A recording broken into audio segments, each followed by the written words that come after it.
Welcome to the Cult Film Showdown series on the 1980s TV series, The Hitchhiker. My name is Jim Cotta. I am joined by regular co-host Nick Boxer.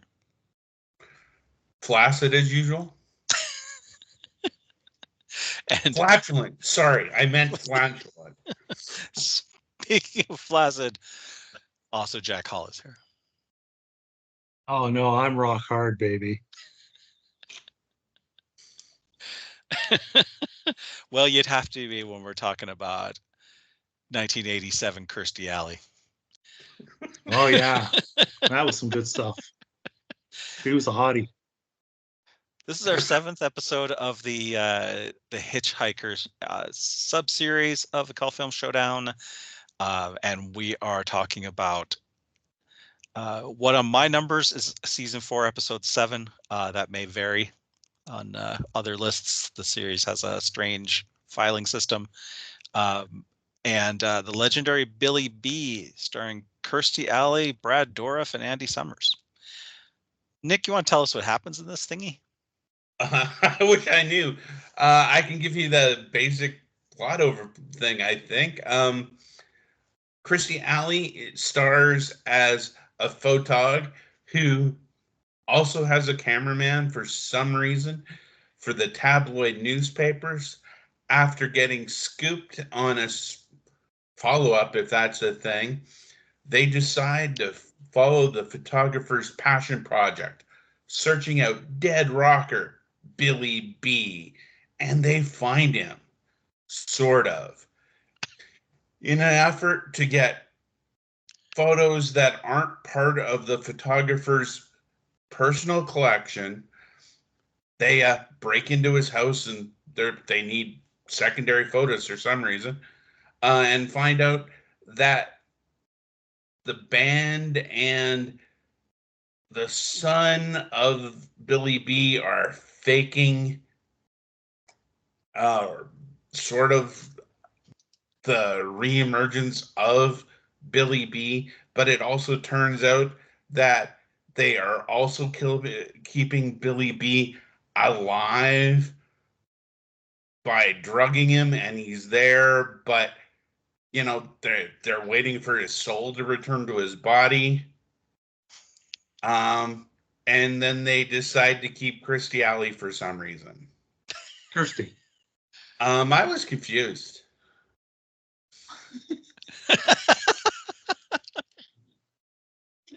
Jack, do you want to tell a different version of the events, and then we'll go around the horn? I got no problem with that. Let's say it's Kirstie Alley, not Kirstie Alley. Other than that, I had no. You tell your version. Go ahead, Jim.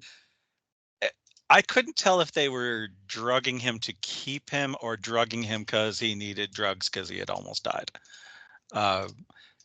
It is like a classic, 27 Club, Jim Morrison, Eddie from Eddie and the Cruisers story of the rocker who's thought dead, that, is he still out there somewhere? Elvis sightings, those kinds of things. It's been a long time since an Elvis sighting, because Elvis would have to be like 105 or something now. But back then, there's still a chance he's around. Yeah, but the legendary Billy B, who is played by Brad. The first Billy B we meet, we're spoiling right from the beginning here. The first Billy B we meet is played by Brad Dourif, most famously known as the voice of Chucky. Also plays Charles Lee Ray in some of the movies and also in the TV series. And music by Andy Summers. And this is one of the first things I want to talk about is let's talk about the music. Jack, music, your forte. Is it? It is now. I don't know. I mean, the music in this. He's essentially a guitarist, and they compare him to Jimi Hendrix. And from what I heard, as a music lover, he was no Jimi Hendrix. I don't know what more to say about it than that. you know, line. it was a cool vibe throughout the show, the music wise. I mean, I really enjoyed this episode, but that was mainly for Kirstie Alley because she chewed scenery like crazy, but Oh, did she? just enough scenery for not to be too much. You know what I mean? Actually, with her chewing the scenery, I could was it a comedic take? I mean, when she runs, she's flailing her arms all over the place. It felt like a sketch. Yeah, it's like they're not in the It was a same movie. comedic take, Yeah, definitely. it's not like it's like they're not in the same movie. Like they, she's she thinks that she's doing some slapstick.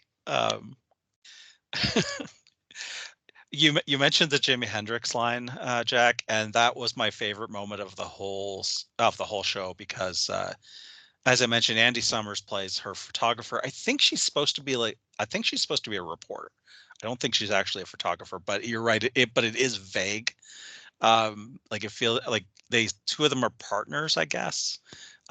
Media was And very different also. She's she the wears writer, he's the a photographer. fur coat to go like crouch in the bushes to try to get shots with him. It's fair enough that she was confused about the tone. She's doing like a Rona Barrett kind of thing. If you're old enough to know who Rona Barrett was, she um, Catherine O'Hara did a character on SCTV that was like that. The gossip columnist who like always overdressed and overtalked. But Andy Summers, the photographer who first comes across Billy Baltimore, Billy B. He says that Billy B was the greatest guitarist before Hendrix. And I'm like, you made this music. This is you. These are your songs. And with a straight face, you could say the greatest guitarist before Hendrix. I never thought of it that way. That's a good point. If you don't know who Andy Summers is, he is actually a photographer, but probably better known as one of the members of the Police, Sting's first band. I recognize that we may have listeners under 55, so Not likely. Sting is a singer, just so they know.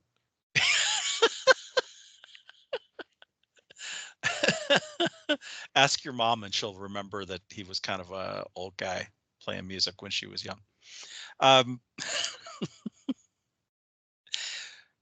What else can we say about this thing? It is like it does play that Eddie and the Cruisers thing. Is he or isn't he? There's some creepy moments because they sneak into the house where he's seeing Billy B, and like they just walk in basically. They know there's a guy with a shotgun who normally patrols, but he went for a drive, so we'll just walk in. But when they find him, he looks a lot like Billy B. There's a big poster behind him that mostly looks like him. But of course, he's a young dude, not nearly old enough to be a 1960s musician. That was what confused me, was they totally fell for the fact that this guy was saying he was Billy B. And I was like, wouldn't he have aged like slightly in 2 decades? Well, but I was taken in because I was thinking, is he a vampire? Is he returned? Like, what's the horror angle on this? But they recreated his last hotel room down to the urine smell. I love to mention that. Yeah, it's an exact copy. Yeah. They did say that he also died on stage in front of everybody, which makes me go, well, what? How do you pull off? Well, but he's still alive. Like, how do you? I mean, it's not like everyone in the room would have checked for a pulse. Like, I mean, you think at least one person, right? And I mean, get him out of there, past everybody, and not to the hospital or not to the morgue. Back to like none of this is explained. Like, but again, I didn't care because to me, this is like kind of what the Hitchhiker wants to be this episode. And did I mention Kirstie Alley was just fantastic? Why did they dress her up as a man when they captured her and had her on the same drugs Billy B was? I didn't notice that. Was she part of the band now? I didn't notice that they changed her clothes. That's awesome. They That's put amazing. a little mustache on her. Yes, they did. Yeah. Oh, Yeah, that's incredible. I don't know, but it was awesome. It was weird. She was so great. I don't know what the long game was See, for that. the age thing on the sun didn't bother me because everything else was so wackadoo. I couldn't tell what was going on. Like, what was just a production error and what was meant? So mention this was written by the creators of the show, the kind of their house team, and directed by just like a guy who was just a journeyman television director. So I mean, it's not like it had, I mean, I guess you could say if this is their house team of writers and creators and producers, that this is what the episode is, exactly what they wanted the Hitchhiker to be.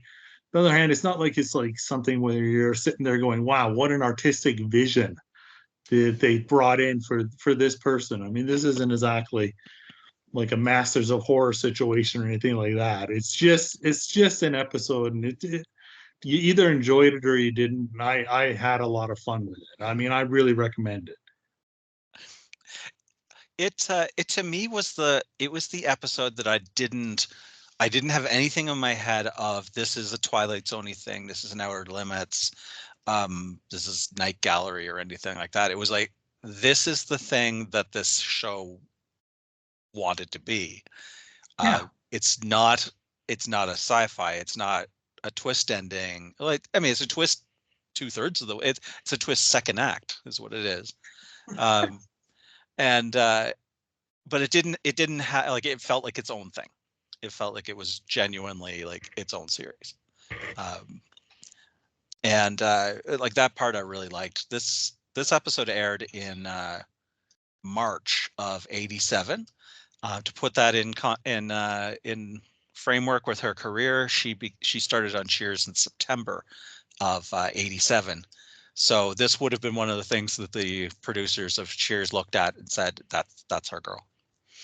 Well, another thing that's worth noting is this is her second appearance on the show. Her first appearance was in '85. Oh, really?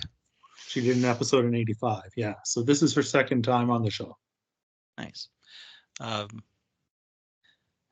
Any other tidbits like that you got, Jack? I like my tidbits. No. Got no tidbits. I mean, that's in the next episode. We're going to talk about tidbits. Because Shannon Tweed's in it. Oh, yes. Yes, is she ever. The lad who called the Watchman, John Bear Curtis, working Canadian actor. Looks like he retired a few years. Oh, he died in 2007. So definitely retired. Definitely career has finished. But his last role, actually, by coincidence, was in Masters of Horror. Oh, really? Yeah, he was. Which episode? Deer Woman. He was the truck stop owner in Deer Woman. Well, that was his last role. Okay, nice.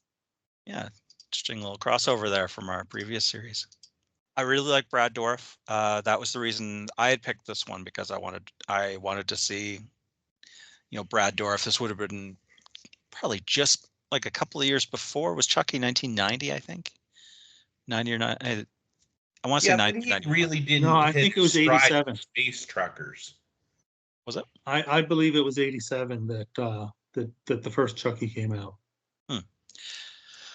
We'll go to the tape on that. We'll go to the tape on that. This would have been, kind of between. He did Dune a couple of years before this, one of my favorites of his roles. And then, the first Child's Play in 1988, so right after this. Yeah, and he was already in Halloween 2. Um, he was in that, in no, wait, that was the second Halloween too. What he was in, wasn't it?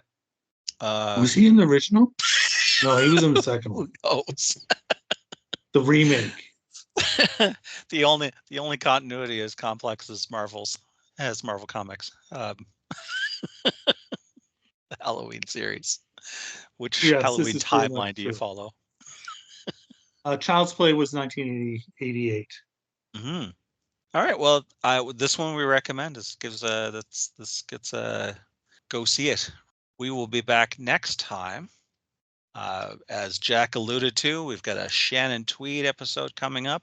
Actually, it originally aired as the episode before the one we just watched.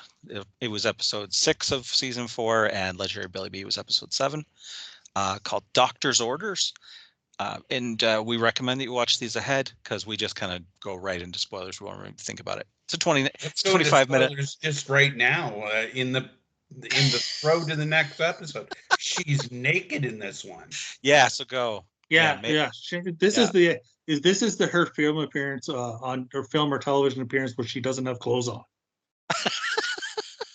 Yeah, it's the Tweed, only thing that nudity shows rarity. up on. Yeah, it's the only entry on Mr. Skin for sure. Uh, Oh yeah. make sure you make sure you catch it just for that. If you go onto the Cult Film Showdown's YouTube channel, please subscribe there, like everything, comment, tell us what you want to see next, because this is the 7th episode of our 10 episode, The Hitchhiker, and we haven't decided what comes after that. We've been knocking some ideas around, but if you have some thoughts, you can watch all of the episodes. You can also find the Cult Film Showdown on Patreon, support the work that we're doing, and give us some cash so that we can focus group what the next series is going to be. And we are sponsored by WeTalkPodcast.com, the home of the Octagon, our search for the ultimate B movie. And they have a Facebook and they have a Twitter. And you can also find Cult Film Showdown on Instagram. Also on podcast. I guess podcast apps are still a thing. You should probably, if you listen to it on YouTube and you're like, I don't like you being on YouTube that much, like you can hear us a different way.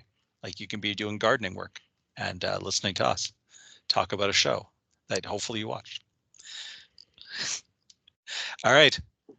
Smooth, James. I know. That was all scripted. That's why it had to flow. We'll be back next episode with Doctor's Orders.